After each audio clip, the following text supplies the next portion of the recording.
Good morning or good afternoon for wherever you are. As Karen said, I am Wendy Peters Muschetti. I am in Colorado, so it's still morning time where I'm at. We also finally have a little bit of winter coming our way, so hence I'm a little bundled, and we have a beautiful brick building that we work in that's not really well insulated here. So that's why I'm not outside, I'm just cold. So hello to everybody, we're glad you're here. As Karen said, my job on this call, this discussion today, is just to kind of frame it up a little bit and kind of move us through the speakers, and along with Karen, help facilitate some questions at the end, unless you all have tons of questions that take us all through to the end of the time. So please, there is a chat box, as Karen said, so if you can't hear me or there's other background noise, please send in a message. I can see that as well. So here in Colorado, my role is Director of Food Systems at LiveWell Colorado. And LiveWell Colorado is a statewide nonprofit agency. We are committed to removing barriers to and promoting access to opportunities for healthy eating and active living for all Coloradans, particularly in communities where those things aren't always easy. And we do that through policy, environmental, and systems change work.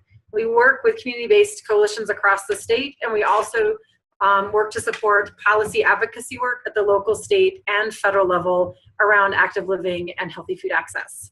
So the reason we kind of got here today, more specifically, is LiveWell Colorado has played a really integral role with our state Food Systems Advisory Council here in Colorado. Our council is called the Colorado Food System Advisory Council, and it has been in existence since 2011. LiveWell Colorado used to provide staffing for that council through myself, actually, back when I was a consultant, and now that I'm staff at LiveWell Colorado, I actually sit, on behalf of LiveWell Colorado, we have a seat, so I sit on our state Food Systems Advisory Council, which is was created through the state's legislature, and seats are appointed by the governor. So I had begun to ask questions. So this is going to sound, hopefully this is a conversation that's helpful for a lot of different states and different positions. Very selfishly, I was very eager to have this conversation because we are in a position here in Colorado that I'm assuming other states have found themselves in or are currently in as well. Where a couple of things are at play. One is we do have these bodies like the Colorado Food Systems Advisory Council. We also have a second body called the Colorado Farm to School Task Force, which was also created through the state legislature, also in 2011. So we have these state sort of advisory bodies and task force that exist.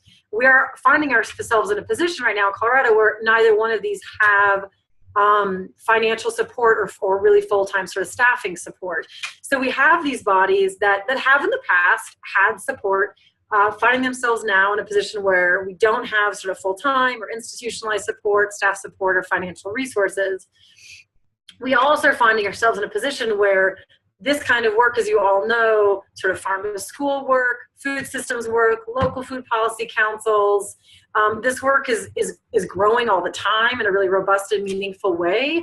And hence you have partners, from statewide nonprofits such as us at LiveWell to local food policy councils all across the state, making more demands, honestly, on our state agencies, right? So looking to our Department of Education, to our Department of Agriculture, to our Department of Public Health and Environment, to our Department of Human Services, our state agencies that really administer these programs that we're all working with, and asking more of these state agencies and putting more demands on these state agencies and looking for more support and guidance and partnership, whether it be farm to school or whether it be offering sort of SNAP at farmers markets or building food hubs or more direct market linkages or connecting Colorado agriculture to food banks, kind of runs the whole gamut as you do. And yet this work really isn't institutionalized in any of our state agency positions, right? We have an incredible partnerships with all the state agencies I just mentioned, but a lot of this work isn't necessarily written into people's scopes of work, right? So it's maybe not institutionalized. So this work sometimes changes when you see staff turnover. So lots of strong partnership, but also a lot of needs and demands, and it tends to also stretch state agency staff, right? That maybe this isn't in their scope of work. So we found ourselves in this position of needing staff support for some of our advisory bodies, and also looking to other states that have institutionalized positions around food systems and farm to school and those areas, and saying, well, sort of what are our next steps in Colorado? So we actually are, we are drafting right now a bill in Colorado that we will introduce in our legislative session in January that would provide staffing for the Farm to School Task Force and the Food Systems Advisory Council by placing at least one, ideally it's what we'll ask for, at least one full-time position within our Department of Agriculture in a broad sort of food systems coordinator role. We're still in a position of, we're working out all these details. And, assuming that a lot of others in a similar position, it felt to us like it might be a nice time to have a national dialogue about learning from other positions that have institutionalized this kind of support. How did they get to doing that? What was sort of critical in helping state agencies to get there? How are those positions moving forward? Karen and everyone else at Johns Hopkins has been great and supportive about providing this kind of space to have these sort of peer-to-peer conversations around the country, which I'm very appreciative for. So the point of today then is to see how can we learn from states that have these institutionalized supportive state agency positions in this food systems arena, and hear from all of them a little bit. So, as you heard from Karen, we have representation today from California Department of Food and Agriculture, the Oregon Department of Agriculture, the Vermont Agency on Agriculture, and the Massachusetts Department of Agricultural Resources. So what I'm going to do is I'll introduce each of those speakers right before they go. We've actually asked each of them to spend about 10 minutes talking about their sort of roles and responsibilities of their position, sort of what motivated the creation of that position, how that position is funded or supported, and then maybe how they're looking at or measuring success of that position. So that's where we're at today. And please go ahead and, if you can't hear, something's not right, please go ahead and chat and something in the box, but we'll dive right into it. So hopefully this is beneficial for folks all over the country, not just us being selfish here in Colorado. I'm really excited about this lineup of speakers. So the first speaker we have is Sarah Hanson from California. So she's in the Office of Farm to Fork in the California Department of Food and Agriculture, where she oversees policies and programs and within the Office of Farm to Fork, where she's been since 2013, she focuses on nutrition incentives and farm to school programs. She's a native of California and has master's degrees in public policy and public health from UC Berkeley. So Sarah, hopefully we're all functioning here and you can go ahead and take it away. Okay, I'm off mute, I think. So hi everyone, I'm Sarah Hanson. As Wendy said, I'm with the California Department of Food and Agriculture, Office of Farm to Fork. And first, I just want to give you a little bit of background and history to our office. We are an interagency office. We sit within the Office of Farm to Fork, but partner with a lot of other state agencies. And the way we came about was back in, I guess it was about 2010-11, the Health and Health Policies Task Force in California, which is a task force that consists of numerous state agencies. I think there are about 39 of us now represented on the task force. We come together every 4 or 5 times a year, sort of looking at health and how it interacts with all of the different policies, whether it's from transportation, to environment, to education, to food. And one of the action plans that was created by the task force really was looking at healthy food and how to try to further food systems work in California. And the consensus was we really needed to have the sort of cross-silo work, specifically between the departments of education, public health, and food and ag. So those 3 departments came together, and there's a lot of sort of planning and sort of trying to figure out how to go forward, trying to work the 3 of them on shared goals together, and also try to, as when you're saying, to start institutionalizing some of that work. So the 3 departments, I decided that they would jointly fund the office. It was begun as a 2-year sort of pilot idea. There was a 2-year scope of work. The departments of education and public health provided a lot of the funding initially, and the staff was placed within the Department of Food and Ag, but we spent a lot of time working with our 2 sister state agencies, as well as numerous other stakeholders in California. And that work initially was focused primarily around farm to school, which was a big overlapping goal between the different departments. So we have done a lot of work on local food procurement. We're specifically focused a lot on fruits and vegetables, which, as you all probably know, California grows quite a lot of. And so there are a lot of goals around everything from trying to look at procurement as a whole within the child nutrition programs in schools in California, as well as looking specifically at issues like school gardens and how to work with public health to make sure that those foods can be served within the school meal programs. We also did some work on career technical education for culinary and ag, and sort of a whole host of different things within that initial 2-year scope of work. And that was from about 2012 to 2013. And in 2013, sort of being able to show some of the work that the office had already done, we were able to sort of further institutionalize the positions.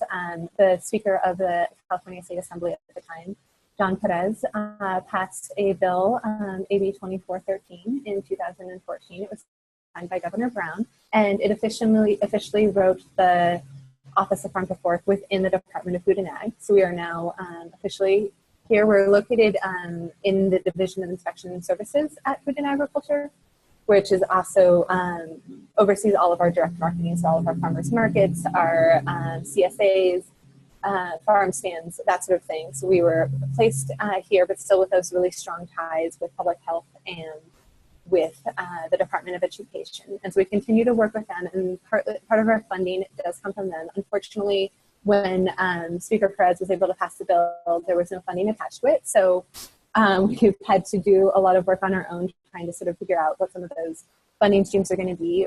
Right now, we focus a lot on pursuing both, again, continuing contracts with the other state agencies who do still support our work, so public health and education, as well as some money from food and ag. We've also been fortunate enough to receive numerous specialty crop block grants, so have some of the USDA funding through that. And that's been really able to sort of help the office with our core mission work, which has really been focusing on those same action items. Initial health and health policies task force, really looking at reducing food insecurity for Californians and advancing farm to school efforts. So within that, we have been doing a lot of work on within farm to school. One of our big programs right now is the California Farmer Marketplace, where we are able to provide a platform for California farmers to post their products for sale directly to school food service. And that's been partially grant funded and also funded by education and public health. And it's also given us some sort of real tangible numbers in terms of number of farmers who are able to post their products online, number of school food service who have been able to find direct farmers to be able to buy directly from. And then we were really fortunate in sort of a lot of this work and just the network and capacity building that we've done throughout the state to then this past legislative cycle. I guess 2 years ago, in 2015, another bill was sponsored that put within the Office of Farm to Fork a nutrition incentive program. So giving nutrition incentives to primarily CalFresh, which is our SNAP program in California, the Supplemental Nutrition Assistance Program, incentives to participants who use those benefits at farmers markets to purchase fruits and vegetables.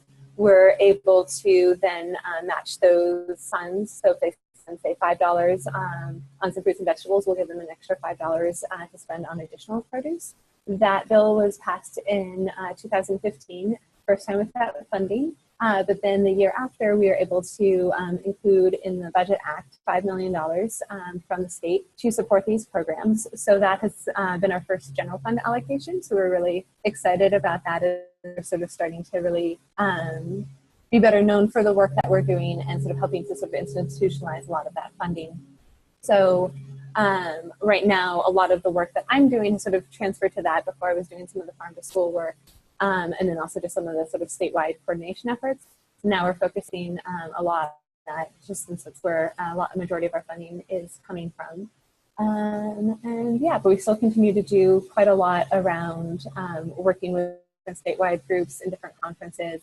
We still coordinate very closely with education, public health, the Health and All Policies Task Force, and different groups throughout the state. So with that, I don't know, are we doing questions at the end, I assume? Sorry, yes, I should have clarified that. I just realized. So if you do have questions that just at the top of mind, please type them in, but we'll probably address them all at the end so we can make it our way equally through the speakers. But again, if you have questions, before you forget them, please feel free to type them in. We won't lose them. Or if not, just hold on to your question and we'll get to them at the end. So, yeah. We have a number of people questions till the end. We'll have opportunities for you to question since you don't have an option to write them in. Oh, okay. A lot of people are on their computer. Well, you can verbally ask them or type them in. Thank you, Karen. So our next speaker is from a little bit north of Sarah. So we're going up to Oregon. Amy Gilroy is the farm to school manager at the Oregon Department of Agriculture's development within the Oregon Department of Agriculture's Development and Marketing Program, where she helps to connect producers, processors, ranchers, and distributors to develop stable markets to sell to schools and other institutional buyers across the state of Oregon, and works closely with the Oregon Department of Education's Farm to School and School Garden program. So they get support from multiple agencies in Oregon, which I'm excited to hear about. Very relevant to this call, we're really gearing this call to State Food Policy Council. She's been involved with multiple sort of local and state council. She served on local councils and committees such as the Oregon Nutrition Policy Alliance, the Portland Multnomah Food Policy Council, Healthy Kids, Healthy Communities Partnership, and the Clark County Food Systems Council. So a lot of experience with these kind of entities that are on the phone today. And Amy, take it away. Thank you all for having me. I'm on two different screens and I actually have some slides, so I'm gonna try to share my screen and then we'll see how it works here.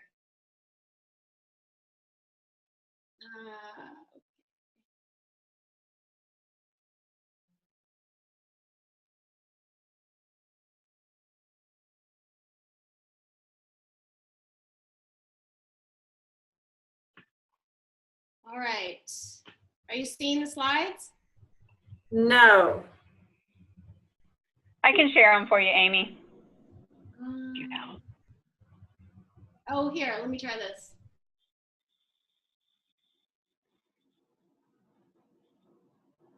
Okay, how about now? Yes. All right.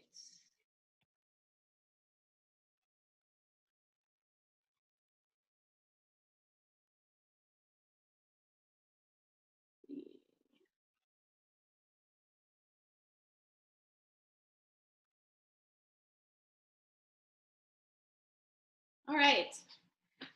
Well, thank you, everybody. Thanks for having me today. As Wendy said, I'm the farm to school manager here at the Oregon Department of Agriculture. A little bit of background about my role here and where the farm to school position sits here at the Department of Agriculture in Oregon. I actually have a background in public health. I have a master's in public health from the University of Nebraska with an emphasis in public policy. And I've been in Portland for about 10 years doing a lot of food system related work. I worked for the Oregon Public Health Institute for many years, working on upstream approaches to improving health outcomes.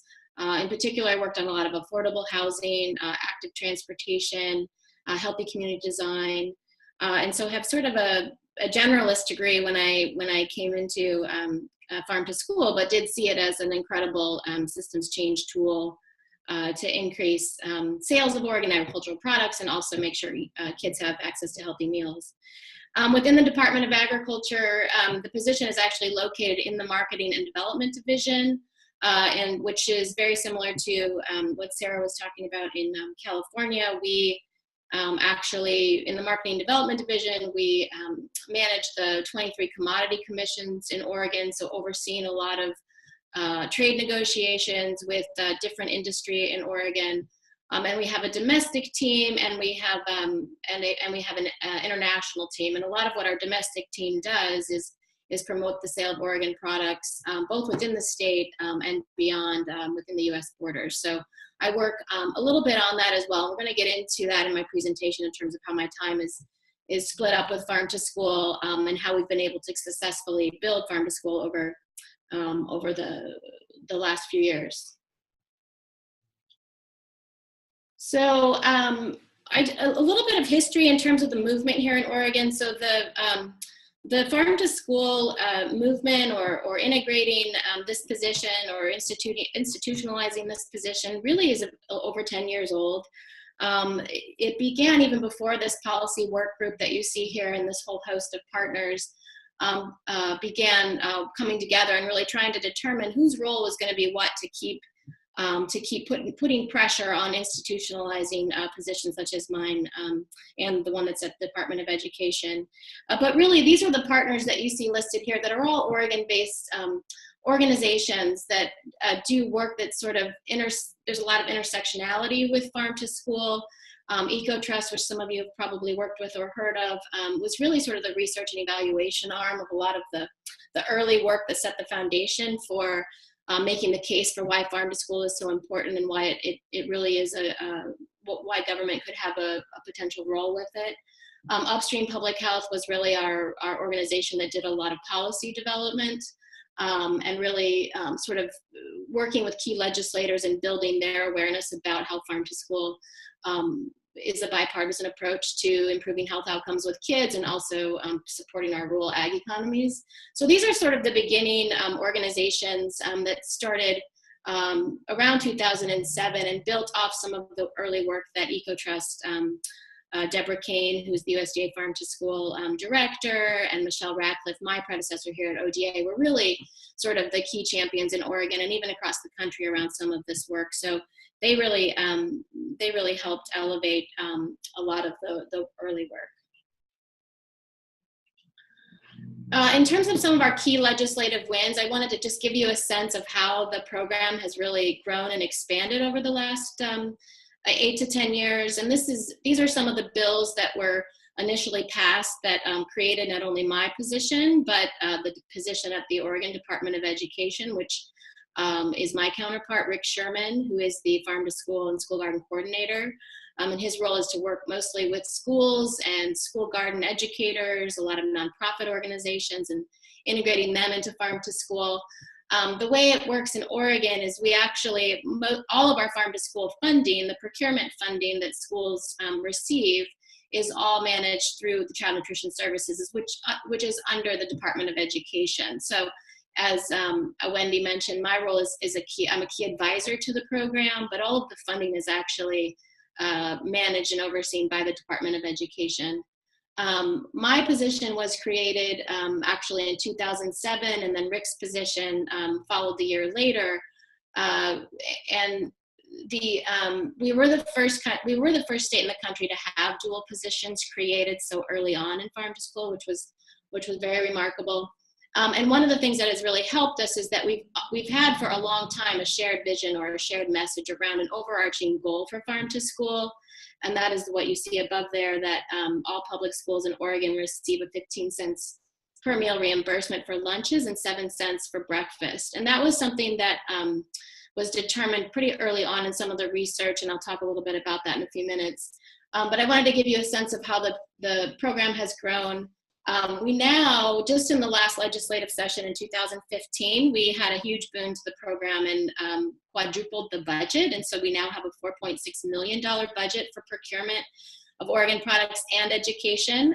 That's split 80%, 20%. So 3.6 million is for reimbursing schools for making qualified Oregon purchases. And 20% of that funding is to help educate kids about the food they're seeing in the lunch line. We know without that education and promotion that kids are not as likely to try it or to develop healthy relationships with food over time. So that the program we've grown from about 25 districts to now serving 144 districts in a matter of 8 months. And only having 2 positions to do that and manage that capacity has been rather challenging. This is actually the law that created this is the administrative rule that created my position. I just wanted to share the language with you. There was concern early on that that this position be solely for farm to school, so that actually is written into the position statute. The committee made clear that its intention was that this position work solely on farm to school, be 100% farm to school, and not work on other related food system programs or activities. And that, again, is something that has sort of morphed and changed over the years. A couple of notes about, I'm not sure how I'm doing on time. I'm not very good at tracking my time, but 5 minutes? Okay.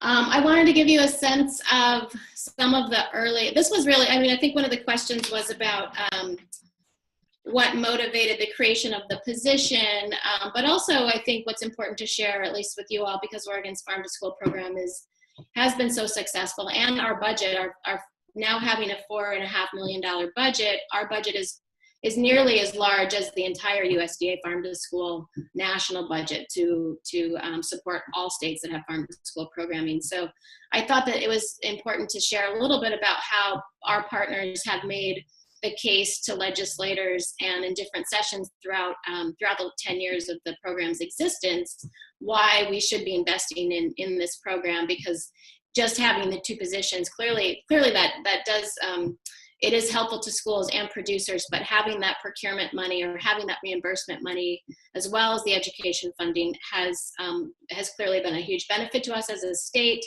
and we are seeing some of the returns that we imagined that we would.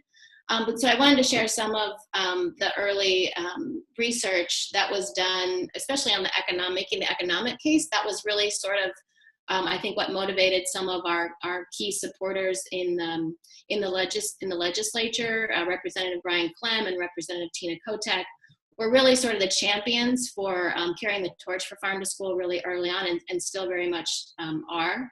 But these are some of the types of data that we shared with the legislature and partners before me in our advocacy efforts shared to build the case for funding the program. So the first time that Farm to School did get any money, the $200,000 pilot money that was part of HB 2800 in 2011, was really something that was the result of some of the research that Upstream Public Health was able to do together with an economist at OSU Extension to make the case that by investing in farm to school and investing in the school district's ability to shift some of their federal monies to making more local purchases would have a return over time. And so this $20 million, which is essentially if we were able to cover all districts and give them that 15 cents per lunch and 7 cents for breakfast, would see this type of return just in the first biennium of 269 new jobs created. But then over time, we'd be seeing $100 million in return to the agricultural economy as the program expanded into the future. So this was some of the data that was shared in 2011 that even though our ask was $22 million and we only got $200,000 to pilot the program, these were some of the types of data or types of evidence that we shared with policymakers to help make the case. The green box on the left side is sort of, this was some of the early work that EcoTrust did, Deborah Kane and some of her partners and researchers, just giving you a sense for why they determined 7 cents was where they wanted to start with the reimbursement, and a lot of that has to do with quantifying that was enough to support the districts and the extra costs of paperwork.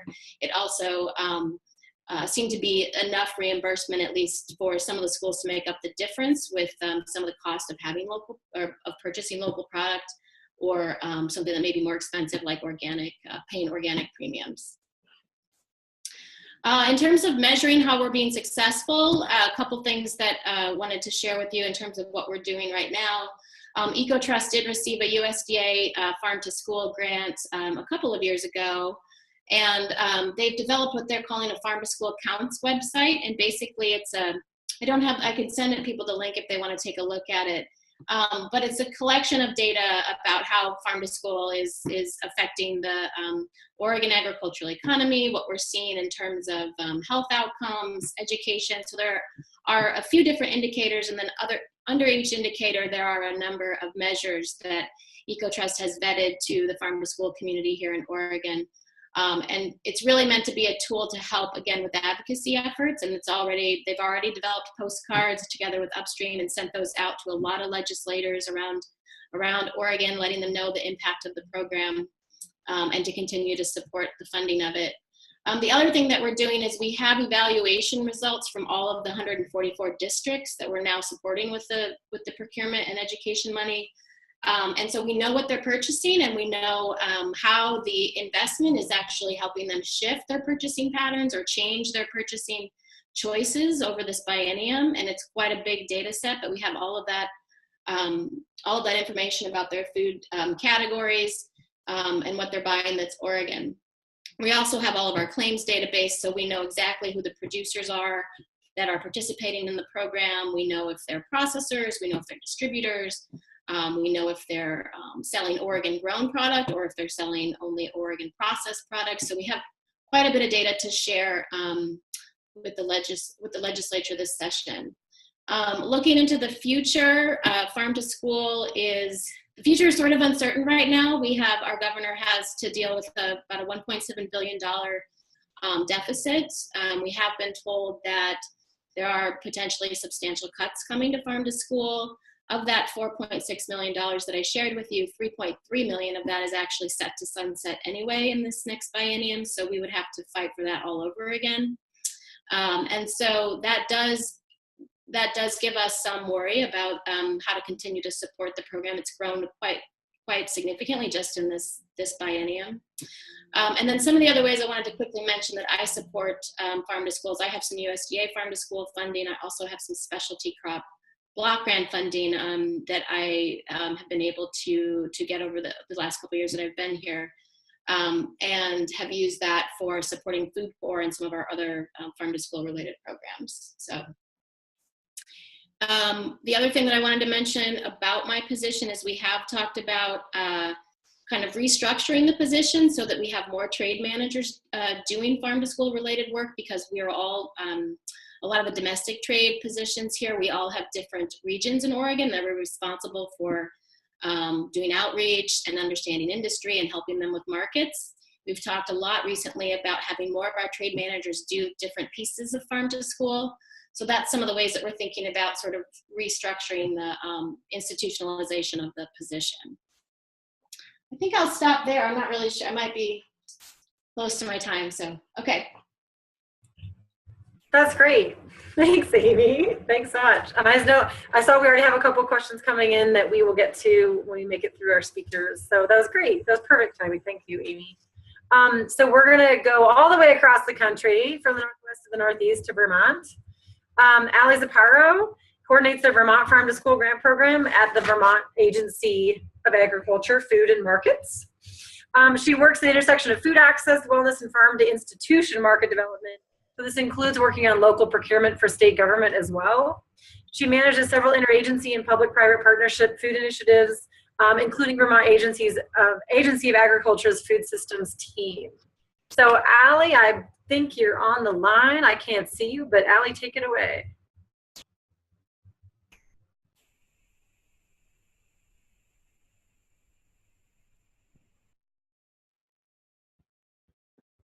Great. Wendy, do I sound okay? I'm on the phone?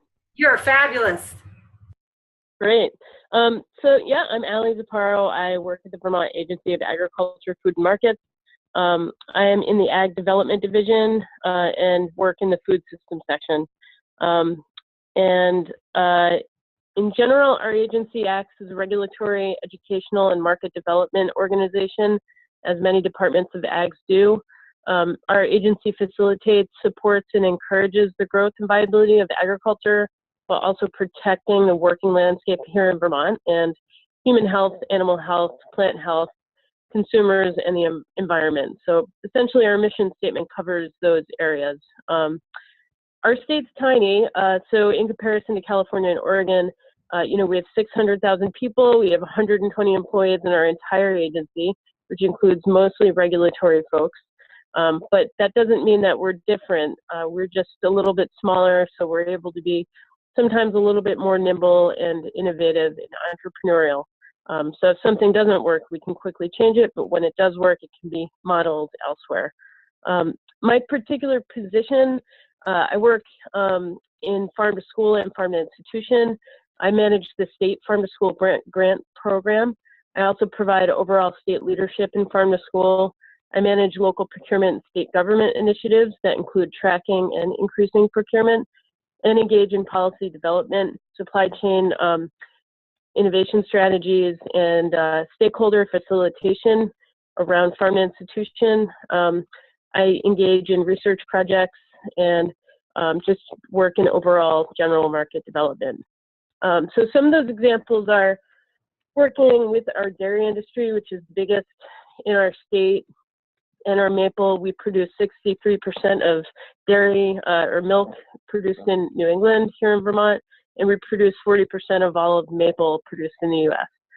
So I've worked on a lot of projects getting dairy and maple into schools and also corrections facilities, hospitals, and colleges.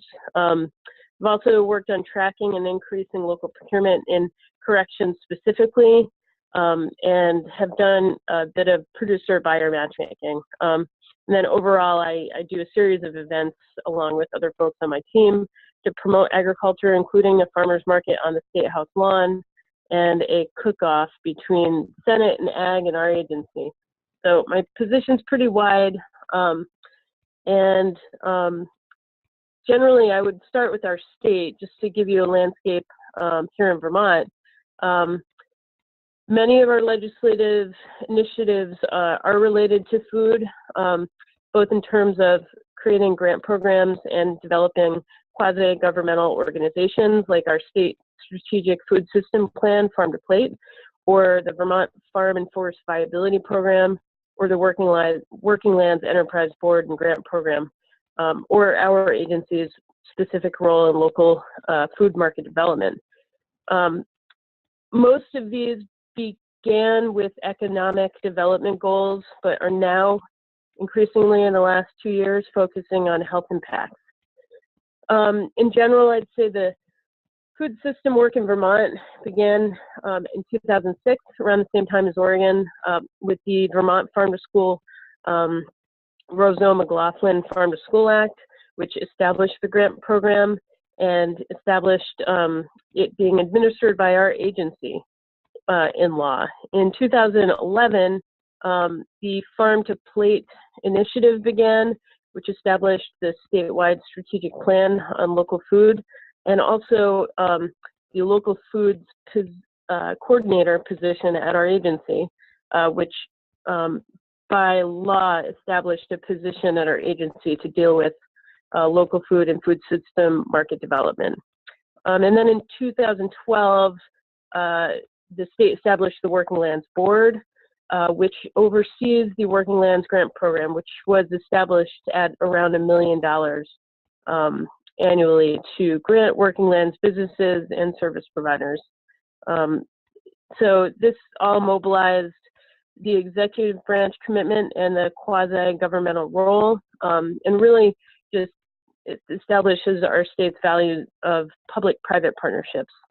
Public-private partnerships are essential in Vermont because we're so small and our government is limited. We do rely on our private partners, whether they be nonprofits, businesses, or private foundations. And into our division, Ag Development Division, has basically two sides. One is business development that includes export, domestic export, Working Lands Grant Program, trade show grants, etc. And as I mentioned, I serve in the food section team, which is the other side of our division. And we just focus on overall complex issues of food systems. So on the team, we have a section chief who oversees all of our work. We have myself, I work in farm to school and farm to institution. We have another person that works on farm to institution. We have someone who works on produce safety and specialty crop block grants, and then somebody that works with direct to consumer. We've expanded our team. When I came here in 2014, there were only 2 of us, the section chief and myself. We now have five full-time positions in the food sections team working on various issues. Most recently, our team will add 5 more staff to deal with the rollout of Food Safety Modernization Act with a $500,000 federal grant to help support Vermont food and farm businesses that will be impacted by FSMA.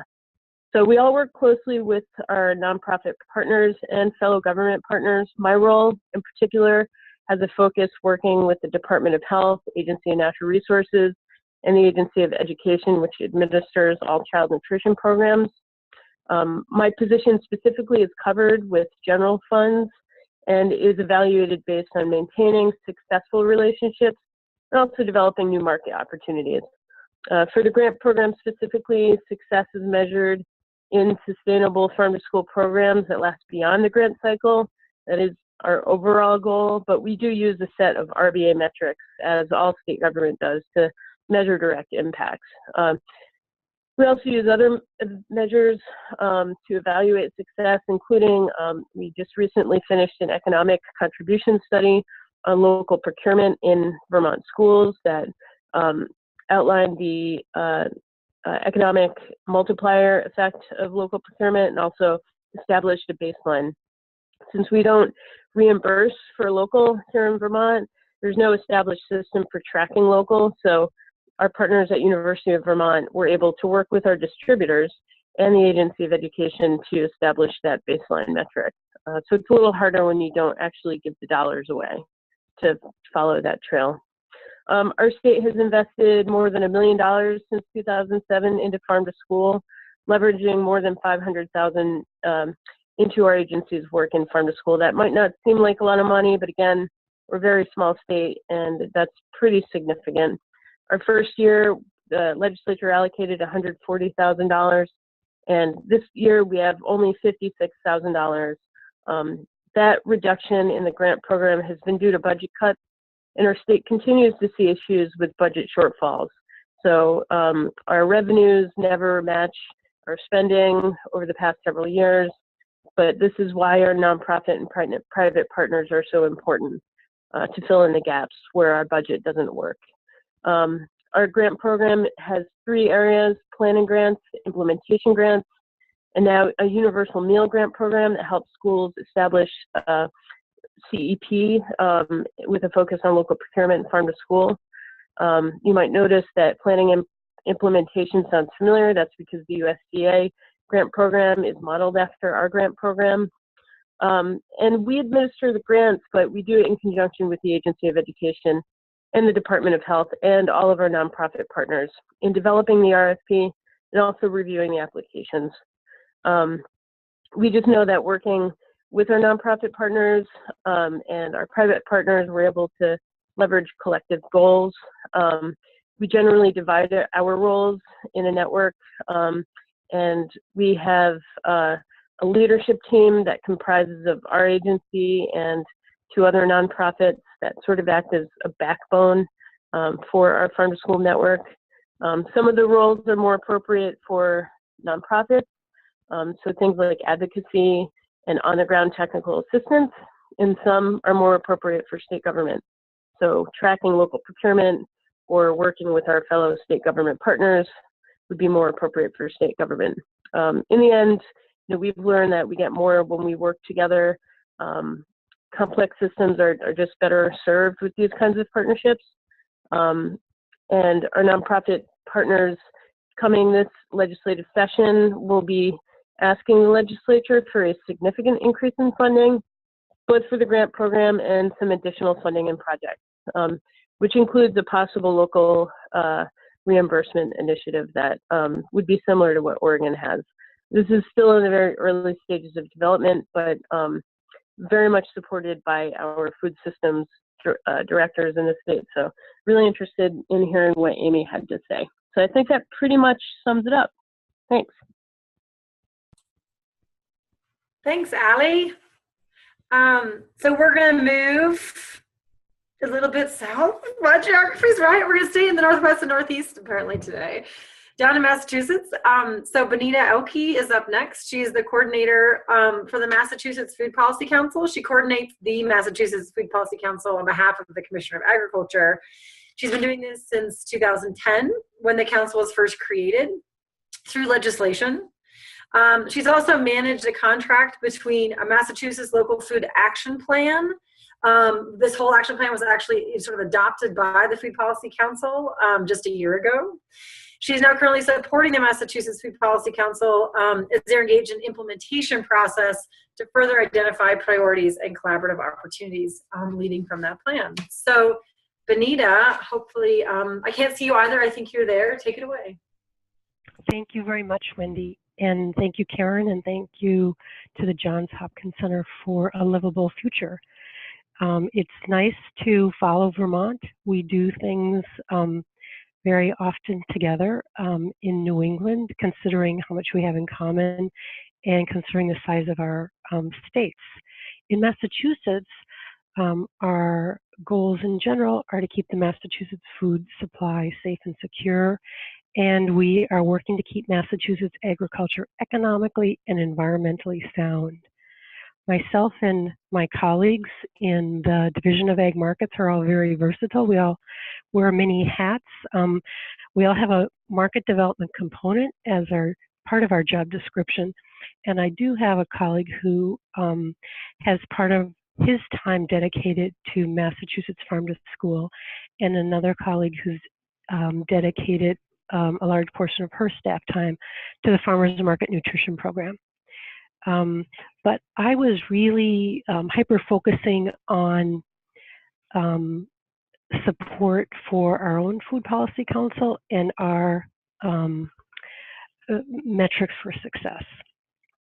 So I think the next slide will show that in 2010, and it's some of the same timelines as the West Coast, that there was legislation passed for a Food Policy Council. And the appointments made by the administration and the general court, and you can see what some of the objectives are, but it also included language that the council may request administrative support from the department meaning Mass Department of Ag Resources. And since the chair has always been from the Mass Department of Agriculture, it was logical to have administrative support from our agency. The next slide shows again some of the general purposes of the Mass Food Policy Council that I'm sure resonate with many of you. This also includes, this specific language is in the legislation for the Food Policy Council. The next slide, again, talks about the recommendations, expectations for the Food Policy Council to make recommendations about Massachusetts food system goals. So part of it is opportunities for business development, any legislative opportunities, regulatory opportunities, and in general, collaboration. And then the next slide just shows the structure for the Massachusetts Food Policy Council. There's 17 members, and it's a range of legislative, agency, and industry sector specialists. And those are the 7 members that are appointed by the governor. And the next slide just gives credit to the Mass Food Policy Council Advisory Committee that played a key role in the framework for this whole statewide plan. And at the bottom, there's a link to our Food Policy Council page if you're interested in any more detailed information. The next slide goes back to the earlier question about how is this position funded. Again, the language from the legislation is that the council may require administrative support from the department. So there wasn't a budget allocation So it was basically added to an existing job description, which was mine. On the next slide, just thinking about some of the successes and outcomes, I was sort of thinking about the whole history of the Food Policy Council and that some of the metrics are fairly fluid. And initially, on a basic level, just the successful administration for the Food Policy Council, including all the logistics for finding sites for the meetings, moving them across the state, agendas, outreach, letting interested advocates and individuals know about the meetings, adhering to the open meeting law requirements, which is the intention is for transparency and has some rules required to attach to that. And then the support of transitions for Food Policy Council members as legislators have changed, agency appointments have changed, industry sector members have changed because of their time or priorities. And one of our recent metrics of success is that the Food Policy Council is actually fully staffed with all 17 members, all of those positions filled, which is really important to have this broad cross-section of experts to be able to address some of the priority issues. Looking back to when the Food Policy Council was starting, in the first year, there was a focus on bylaw development, agencies getting to know each other through educational programs, and then really thinking that what was needed was a comprehensive review of the Massachusetts food system and looking to put together a funding structure for that and an RFR for that to be able to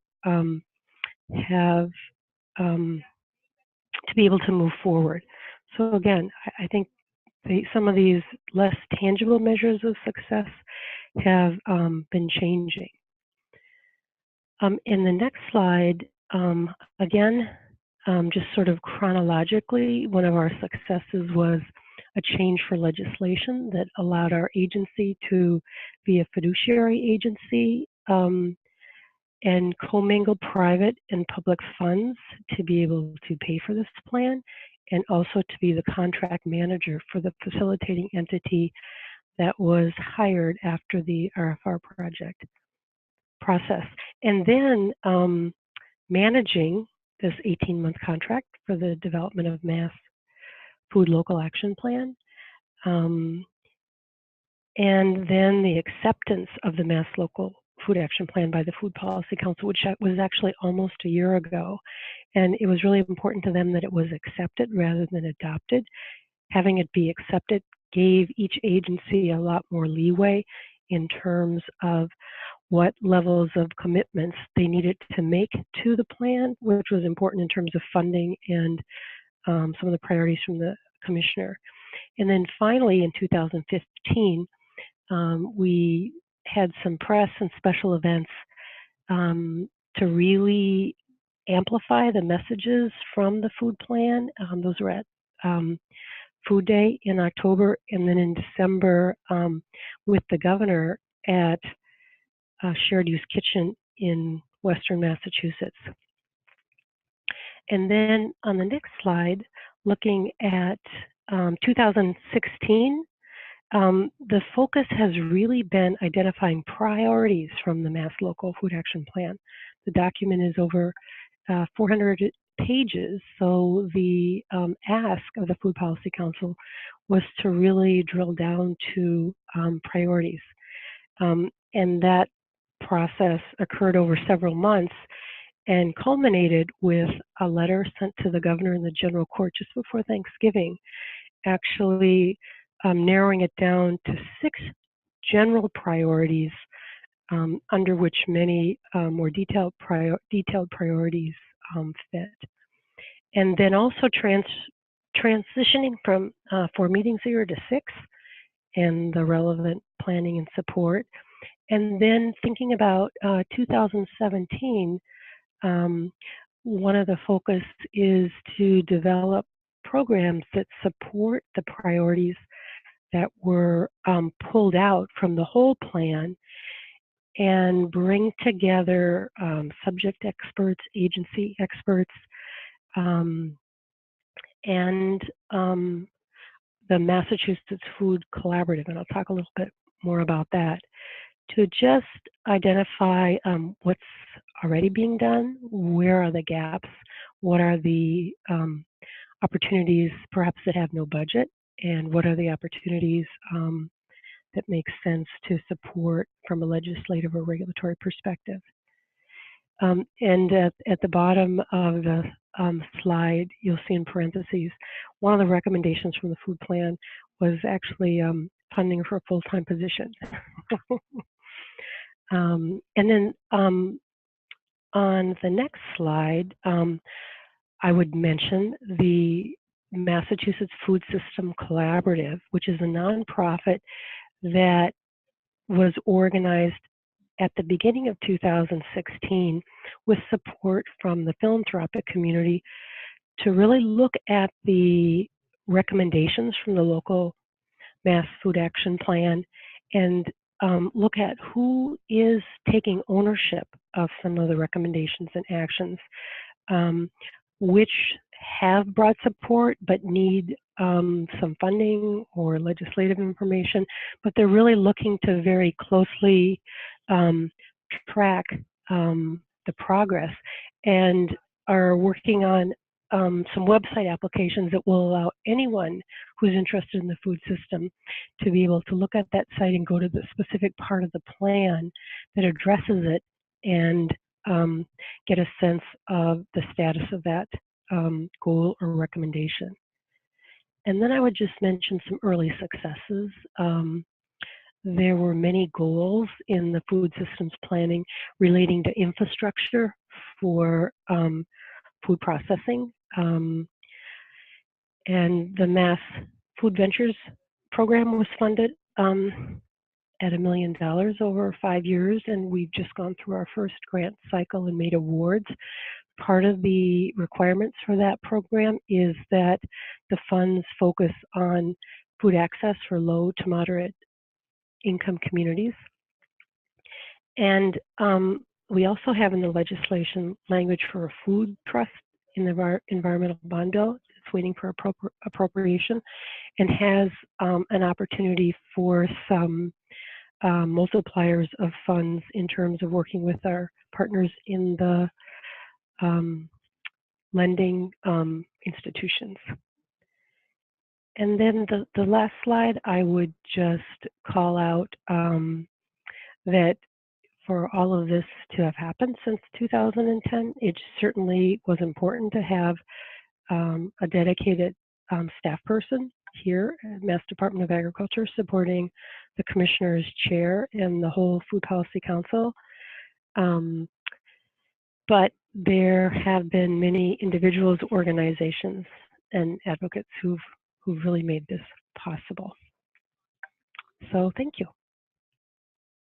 I think there's one more slide that has my contact information. Great. Thanks, Bonita. So actually, I think we're kicking it back to Karen. Is that right? Sure, we can do that. I think we'll open it, because we have 15 minutes left, we wanted to open it up for discussion. And also, if your state has a funded food systems position that you want to share a little bit about, we have a few minutes for folks on the phone to do that as well. So I'm going to unmute everyone. And when I do that, there's going to be a lot of background noise. So if you're not speaking or don't have a question, please mute yourself by hitting *6 or hitting the mute button on your computer.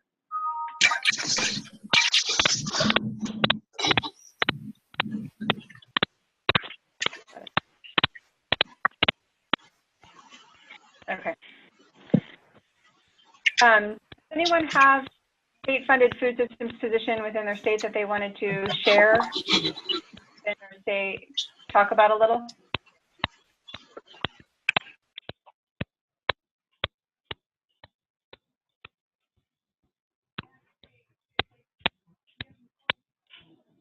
This is Michael Dahl, the Minnesota Food Charter Network. We don't have a position that's funded actually within the state, but we have a number of state agencies that contribute resources as sort of a match to a private foundation that has put in initial money to support the network. It includes resources from Department of Human Services, Department of Health, and Department of Agriculture, along with funding that comes from Extension and Stephanie, I don't know if I'm forgetting one or two of the funders there, but the state agencies, the three are Human Services, Health, and Department of Agriculture, all contributing to a funded position that is outside of the state system. Thank you.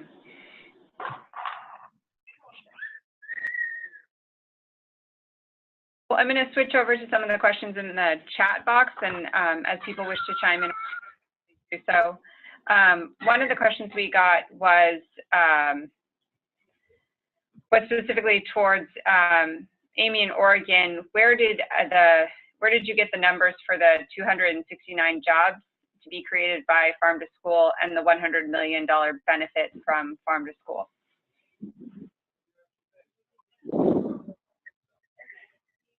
So those numbers are actually, those are numbers from an economic forecast that an economist generated that Upstream Public Health consulted with or contracted with when they conducted a health impact assessment on the proposed Farm to School legislation, House Bill 2800 in 2011. And what that was supposing was that schools would make initially by using that $100 million of return over time, I think was forecasted out over a 10-year period. And I believe the way, and if people would like, I can send you the full report that was shared with the legislature. But it assumed that schools were actually spending more, and again, what we hope, and then this is the legislative intent of the program, is that schools will shift their purchasing patterns over time. So they'll be looking for more Oregon product, they'll become more familiar with the producers in their region, and they'll be spending more either of their federal funding or their existing cash and revenue from the sale of full price meals on more Oregon product, because Oregon is one of the states that actually does not, another way we made the case for Farm to School funding in Oregon was Oregon currently does not supplement any of the federal money that comes in for school meals. A lot of states will provide a match per meal for school districts, but we don't do that. And so that was another reason why Farm to School did gain a lot of bipartisan support here. But those numbers are from Bruce Sorty was his name. He was the economist who was hired to sort of project out, you know, if we make this initial $22 million and fund all schools or give all schools that participate in the National School Lunch Program the ability to participate in some level of reimbursement, that over time, what he proposed is that schools would spend up to, I think the threshold was 45 cents per meal. So those were some of the numbers he used, but if people want the specific economic analysis that he did, I can send that out.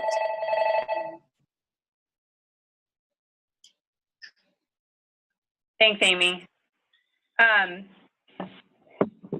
we did have a few other questions. Wendy, do you have any other questions that you want to ask the panelists? I do, but I think it makes sense to go to the audience questions first.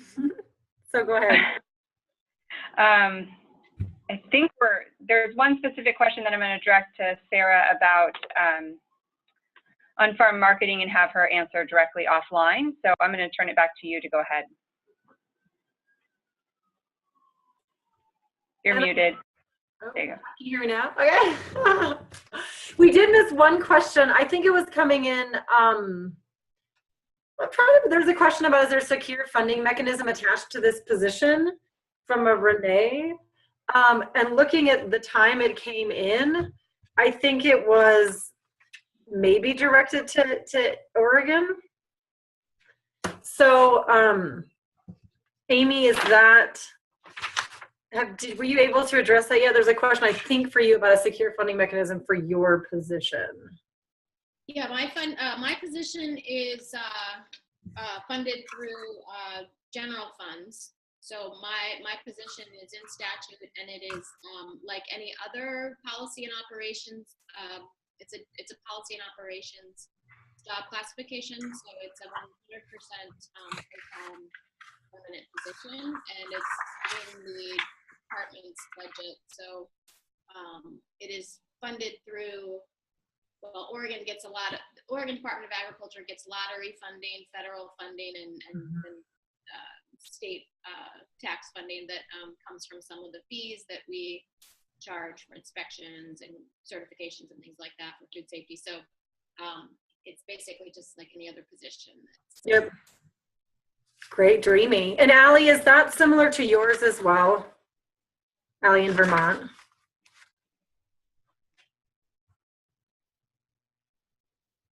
I think so. I think so. Are you there, Allie? I gotta unmute her. Oh, sorry, that's okay. I know Allie mentioned, Allie, you're there? Yeah, I'm here. Yep. So I think you mentioned really briefly as well that your position is funded through the general funds. Is it funded? It's similar to how you just described for Oregon?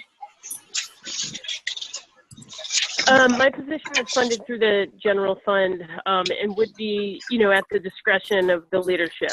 So as we have a new governor and, he might have different priorities, it is possible that the nature of my position could change. I think in general, in our division, specifically in our food systems section, at least 2 of us are fully general fund funded. One is funded through federal funds. Another one is partially funded through federal funds and private funds.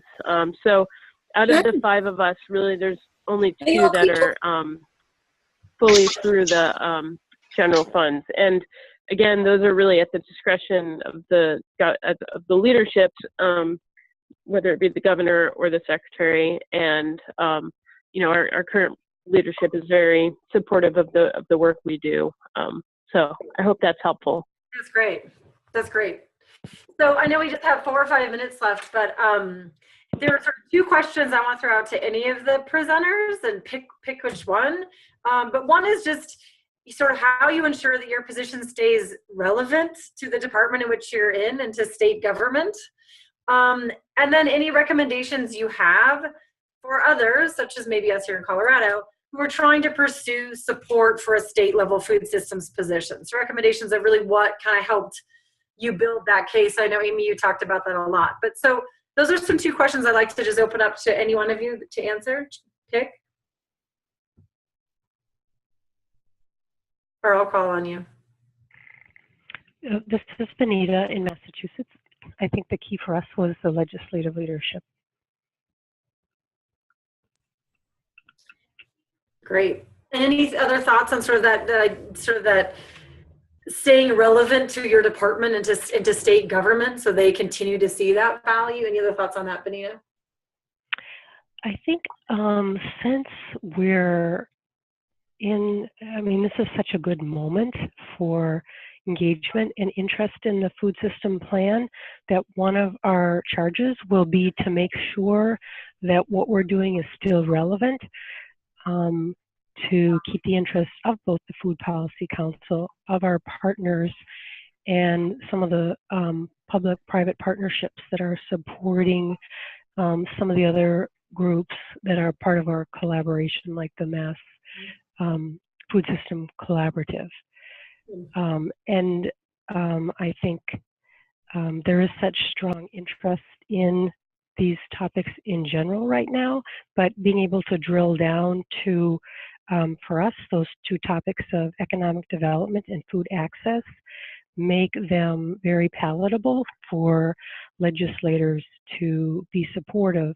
And then in our office, through our legislative liaison, be able to comment on possible language that would support the objectives. Absolutely. Thanks, Bonita. So what for the rest of others, other sort of last ending sort of closing recommendations for the rest of us who are working hard to get state support for these kind of positions? Any other recommendations for us? This is Amy. I would sort of echo some of that sentiment about working with or identifying key legislators that may have may be able to sort of carry some of your message into the legislative arena and build bipartisan support for it. I think in Oregon, what really worked well was getting key leadership, not necessarily key leadership from different legislative districts, but getting key leadership at the agency level that were at least willing to hear sort of your message, but also to convene larger dialogue so that you could neutralize maybe some of the opposition that you may encounter as you're just getting started. So even if leadership wasn't completely bought in, they were at least willing to convene and to bring people together. I think that was really critical early on for Oregon, that really started to sort of help us engage with key legislators. The other thing I would say is that because the key legislators in this instance in Oregon that have been carried farm to school for so long they represent urban areas. They did a really good job of engaging with some of their more rural counterparts or rural policymakers because they needed that bipartisan support. But I think that at times the different farm to school bills would come through committees that had a focus on, for example, rural economies or land use, natural resources, and water, and really focused on sort of helping to amplify what rural areas really needed in Oregon and what would be a boon to the agricultural economy, and that helped. I think that also helped sort of spread the popularity of farm to school as well. And then in terms of being relevant, I would say that that it is a challenge to, even though my position is secured as much as, it sounds like probably as much as maybe Vermont's is too. My position could potentially be cut. We are being asked to cut the agency's personnel by 15% this next biennium. So we are facing some potential threats. We know we're facing some programmatic reductions with farm to school, but I do think in general it has been a little more challenging to get a lot of support, even just beyond my position for farm to school and food system development within my division. That has been somewhat of a challenge, just in terms of I think getting other staff and even getting leadership engaged in seeing the significance of regional food system development and infrastructure for regional food systems. So that has been, we've had to do that kind of slowly with a lot of partners over time. Great. Thanks, everyone. So Karen, do you have any closing comments for us or logistics? Just to say thank you for everyone for joining us this afternoon. We did record this discussion, and so we'll be sending it out to the Food Policy Network's listserv so that a larger audience can view and hear what our presenters discussed this afternoon as well. Thank you so much to Ali, Sarah, Amy, and Bonita for joining us and talking about your positions. And Wendy, thank you for bringing the idea forward to us and for co-hosting with us and moderating most of the discussion. And with that, we will we'll close it out. Thank you. Thank you, everybody. Thank you. Thank you, everyone. Everybody.